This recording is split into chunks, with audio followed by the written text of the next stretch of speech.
It has been a week since we called for a community quarantine and in its enhanced form in Metro Manila and various parts of the zone. We in government continue to respond to the public needs, mobilize resources, and oversee developments. We are also addressing the COVID-19 pandemic challenges confronting our nation. First, let me reiterate my sincerest gratitude to all our courageous frontliners in this war, especially our healthcare workers, our doctors, nurses, medical technologists, and all other allied health professionals. Maraming salamat. Asahan niyo ang suporta ng inyong gobyerno. I am saddened by the news that the virus has claimed the lives of our doctors along the way. Lahat po sila ay bayani. And not only that, talagang bumilib ako. Bihira akong sumasaludo ng tao.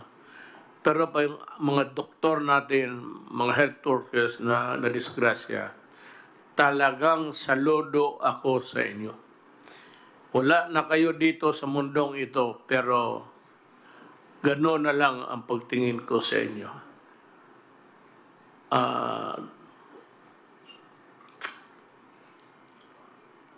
To the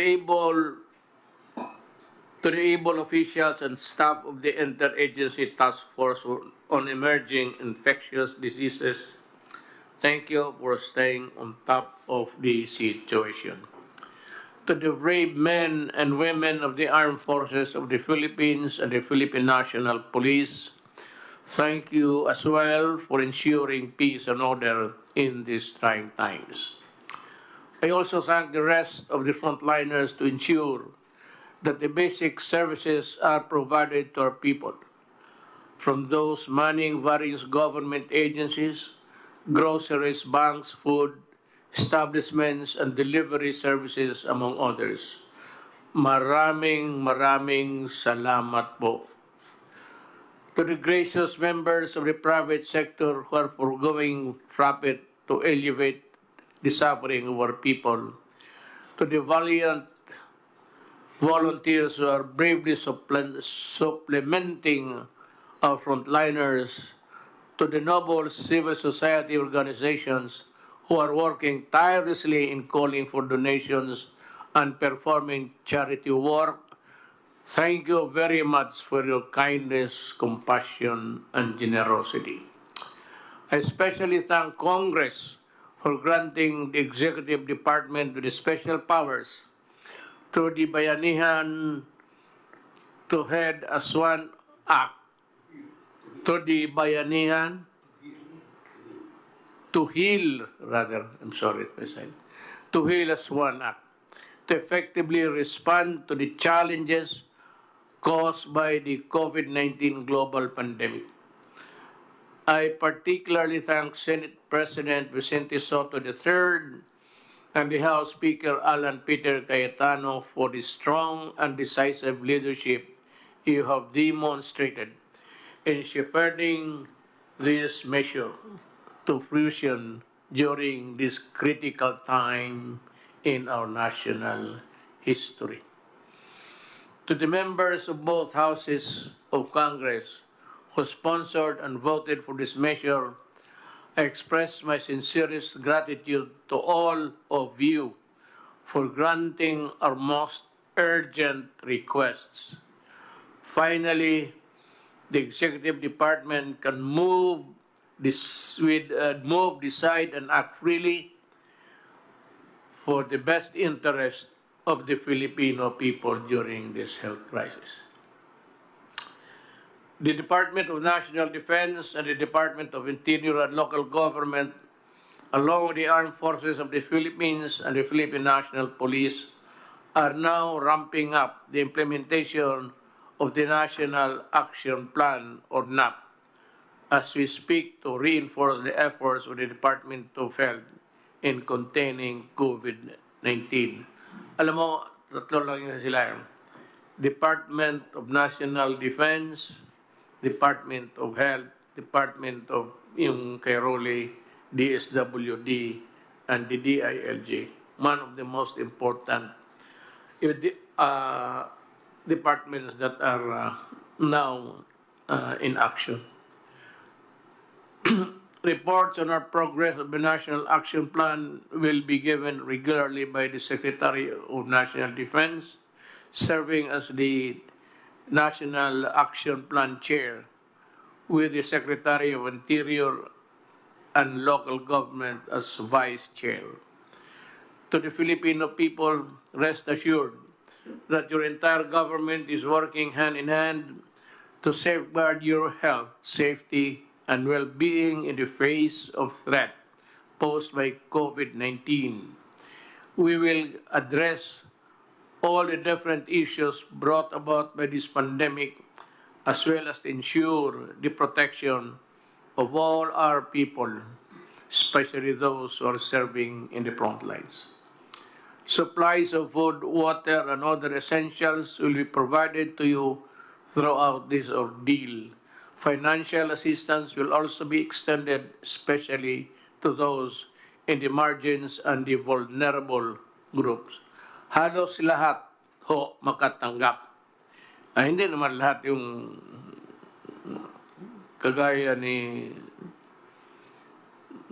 Bongo. Hindi naman niya tanggapin yan.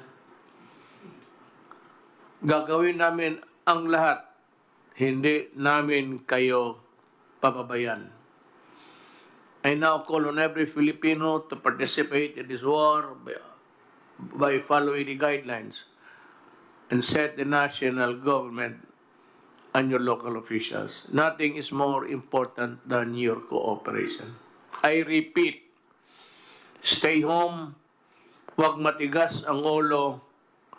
The outcome of this war depends largely on you as well. I also call on relevant agencies to ensure the speedy delivery of basic medical supplies and equipments to health facilities.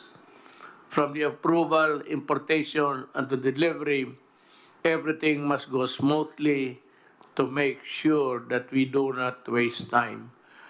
Alam mo, isang bagay talaga na alam ng lahat is itong padili-dali, patamad-tamaran.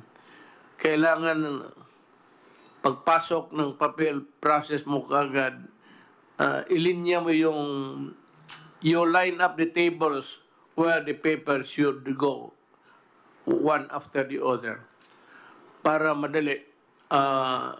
Cut red tapes. I do not want red tapes. I do not want so many questions. Pagka sinertify ng isang government employee, I said, do not commit the mistake and we will all be happy and comfortable. Huwag ninyong, kung gusto ninyong magluko, huwag ninyo itong panahon na ito. To my fellow public servants, let us set aside our differences and work in solidarity to overcome this pandemic. We only have one common enemy, and that is COVID-19. Our transparency, integrity, accountability, and responsiveness are needed, and I expect all of you to exercise all these in safeguarding our fellow Filipinos. As President, I assure the public that the government will be on top of this situation at all times. We will not leave anyone behind. Sabay-sabay natin labanan ang COVID-19 para sa kabutihan ng lahat. I ask the entire country for your patience, understanding, and utmost cooperation. With your support, I am confident that we will emerge triumphant. Nothing is more formidable and resilient than the Filipino spirit. Matindi ang kalaban, but we will not surrender. Hindi tayo susuko, tayo ay lalaban. Yes, things will not be easy. and we Filipinos are tough. Mas malakas ang Pilipino sa anumang hamon. Now we all must do what we can and must para sa ating bayan. I look forward to the day that we, the Filipinos, can finally claim victory over this war and emerge as stronger and more united Filipinos and Philippines. Maraming salamat po. Osbo nako, ayaw mo kahadlok. Tagalogin ko, huwag kayong matakot. Nandito yung gobyerno ninyo para kayo pagsilbihan at totoong pagsilbihan. Salamat.